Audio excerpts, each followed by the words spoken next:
Dear students, हम पढ़ रहे थे basis of classification of animals, जंतु वर्गीकरण का आधार। और इसमें से हमने पढ़ लिया है नंबर ऑफ सेल्स के आधार पर जंतुओं को दो भागों में बांटा गया है, यूनिसेलुलर एंड मल्टीसेलुलर। यूनिसेलुलर में प्रोटोजोआ को रखा है और मल्टीसेलुलर में मेटाजोअन्स को रखा गया है। लेवल ऑफ ऑर्गेनाइजेशन में, संगठन के स्तरों में हमने पढ़ा था कि प्रोटोजोआ को प्रोटोप्लाज्मिक लेवल ऑफ ऑर्गेनाइजेशन में रखा गया है और उसके बाद के जंतुओं को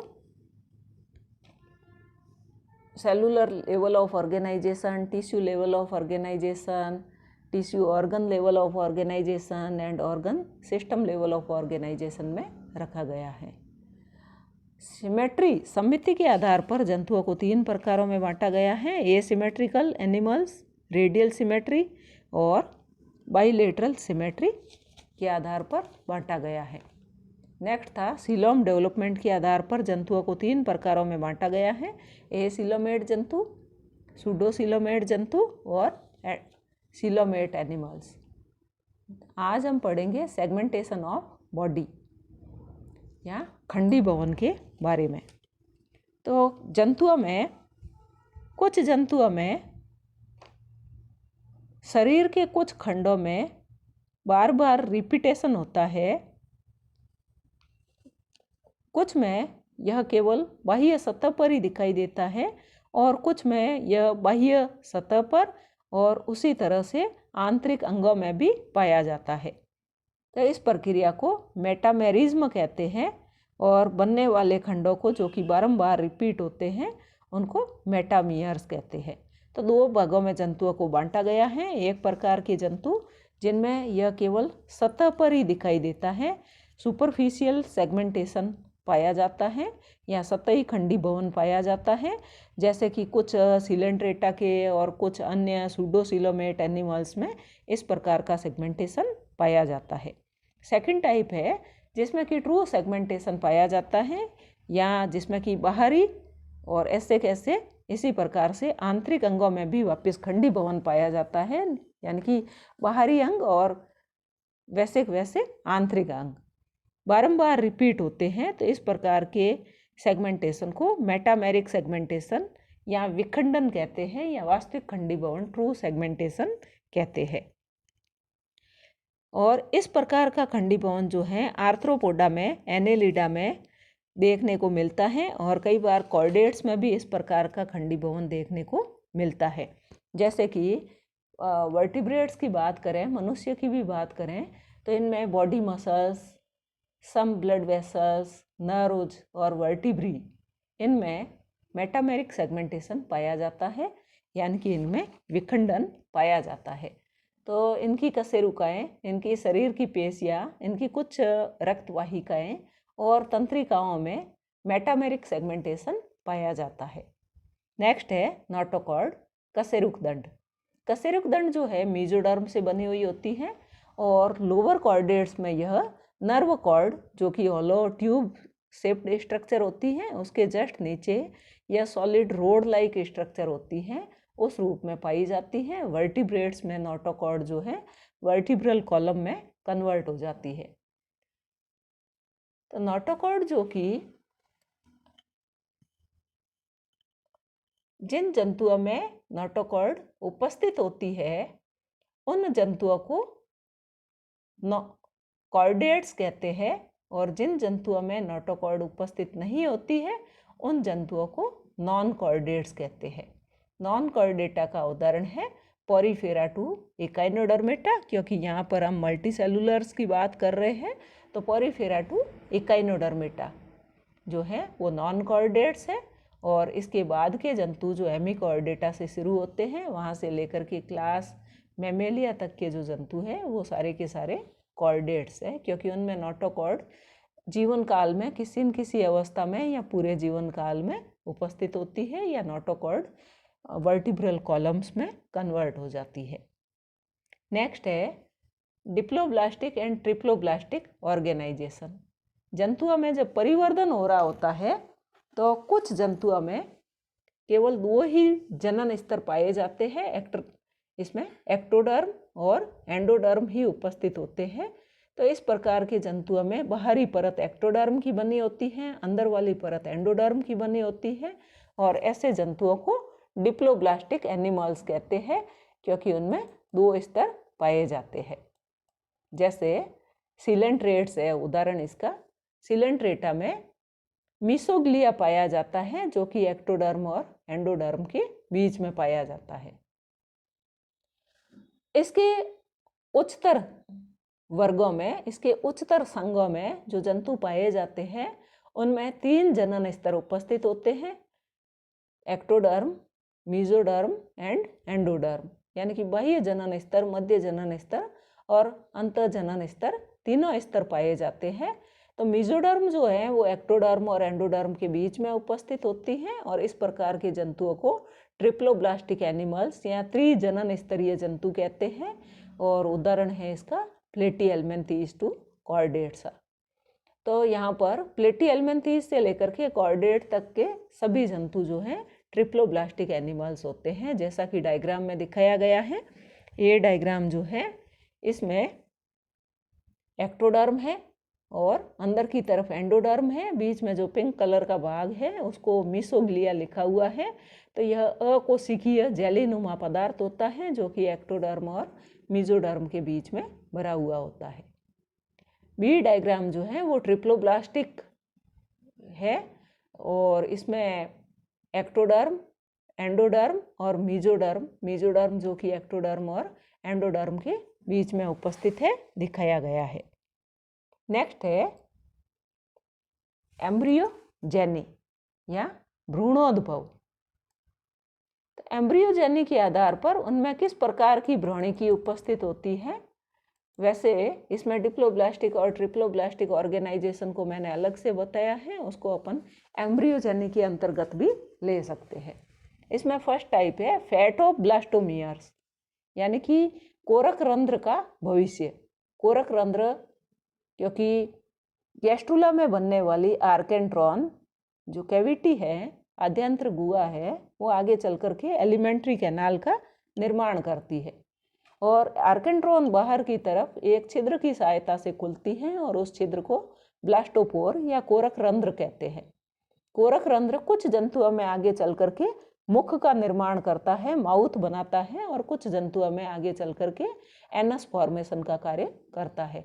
तो जिन जंतुओं में ब्लास्टोपोर के द्वारा माउथ फॉर्मेशन किया जाता है, मुख का निर्माण किया जाता है, उन जंतुओं को प्रोटोस्टोमिया कहते हैं, अग्रमुखीय जंतु कहते हैं।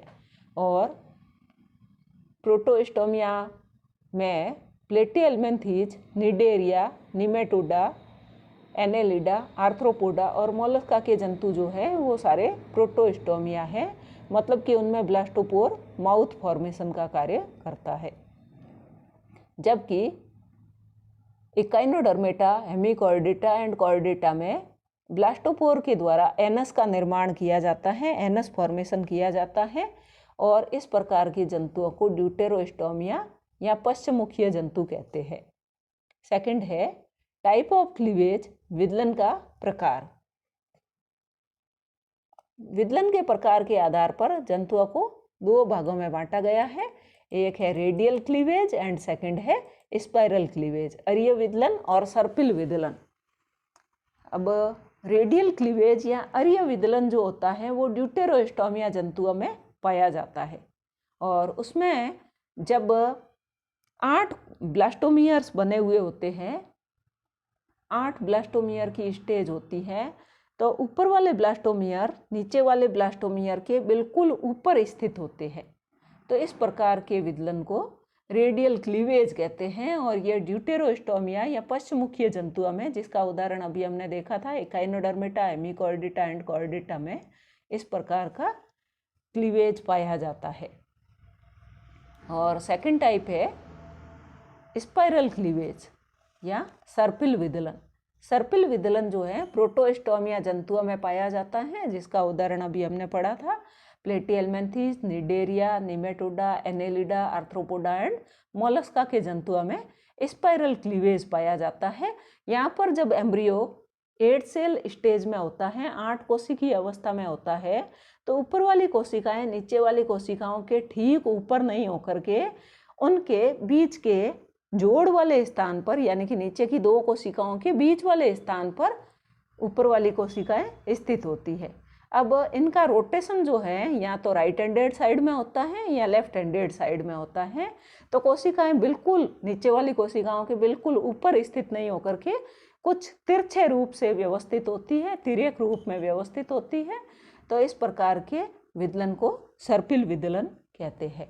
और सर्पिल विदलन अभी मैंने बताया था प्रोटोस्टोमिया जंतुओं में पाया जाता है।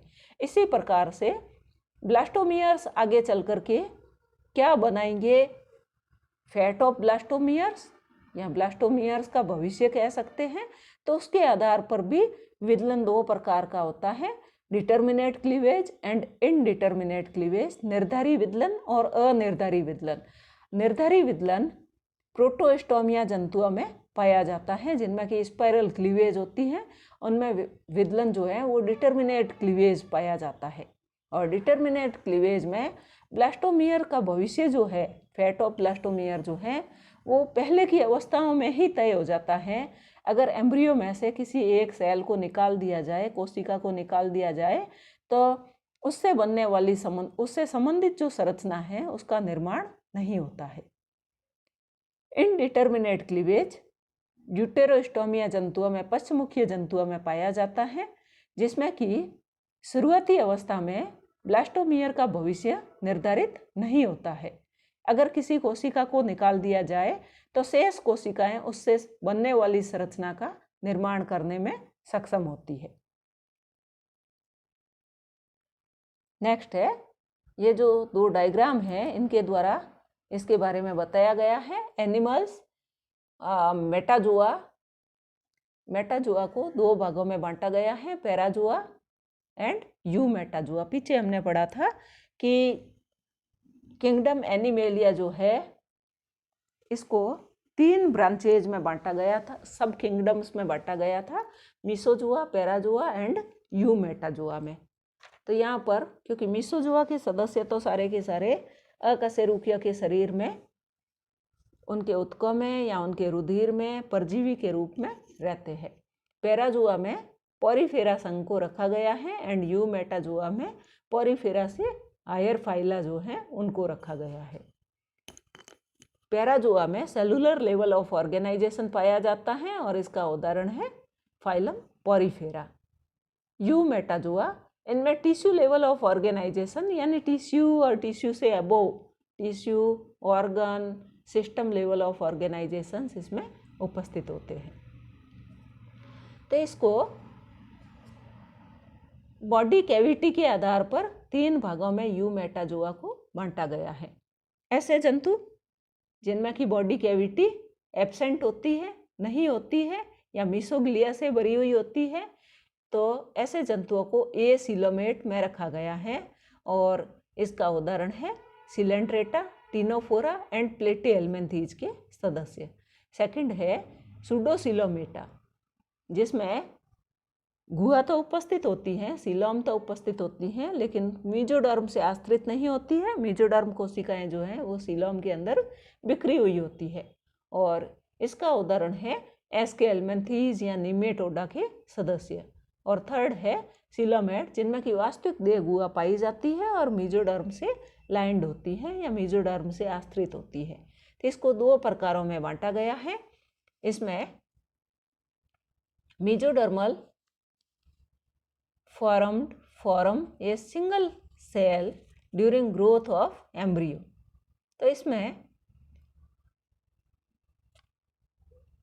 मीजोडर्म, इसमें सिलोम जो है वो 2 प्रकार से बनी है, एक है स्किजोसिलोम और दूसरी है एंट्रोसिलोम। तो स्किजोसिलोम जो है या साइजोसिलोम जो है वो,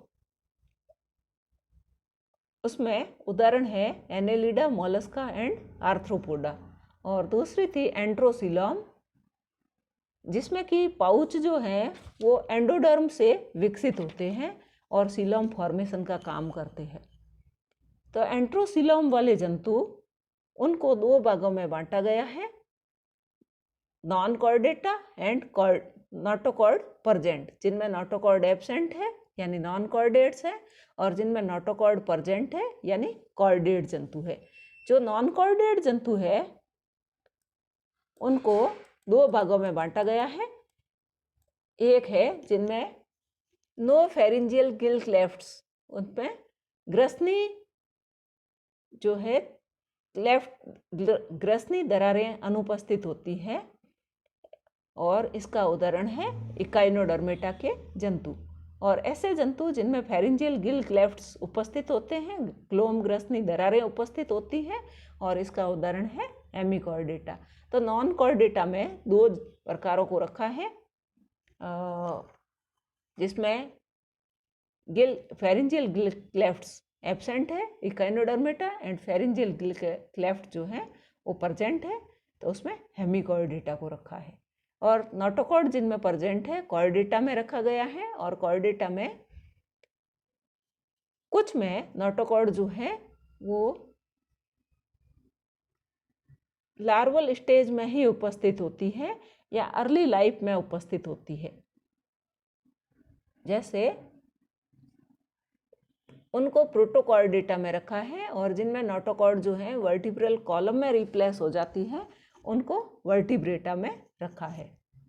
जैसे यहाँ पर प्रोटोकॉर्डेटा का उदाहरण दिखाया है, व्रोकॉर्डेटा एंड सिफेलोकॉर्डेटा। ये वी लिख दिया है, इसमें गलत है, वी की जगह यूरोकॉर्डेटा है, यूरोकॉर्डेटा एंड सिफेलोकॉर्डेटा है। और कॉर्डेटा में इसमें वर्टिब्रेटा में एग नेथा एंड नेथोस्टोमेटा, एग नेथा में साइक्लोस्टोमेटा को रखा गया है, और साइक्लोस्टोमेटा का मतलब होता है जिनका मुख गोल होता है, और पेट्रोमाइजोन और मिक्सिन को रखा गया है। और नेथोस्टोमेटा में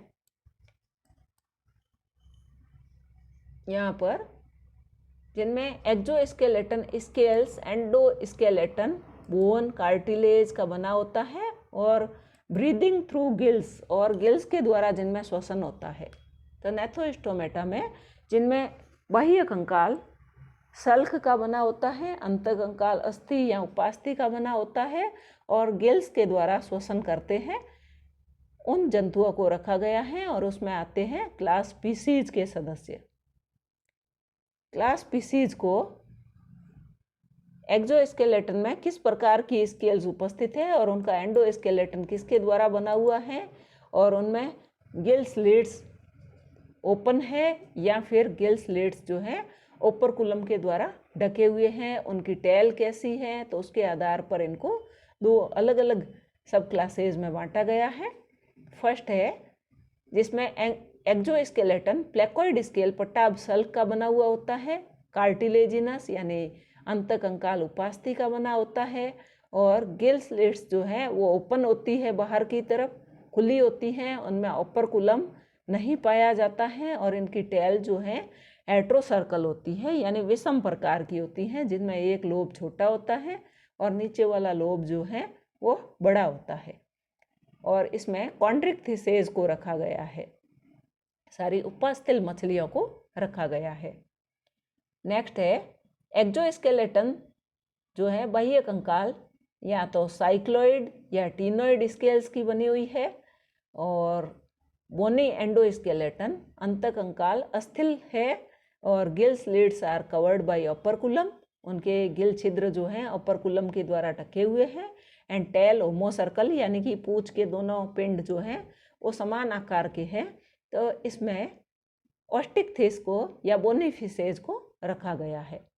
नेक्स्ट है gills in larva, lungs in most adults, slimy skin. तो ऐसे जंतु जिनमें कि लार्वा में गिल्स पाए जाते हैं और एडल्ट में मोस्टली लंग पाए जाते हैं, और उनकी त्वचा जो है वो श्लेष्मी या चिकनी होती है, और इसका उदाहरण है एम्फीबिया।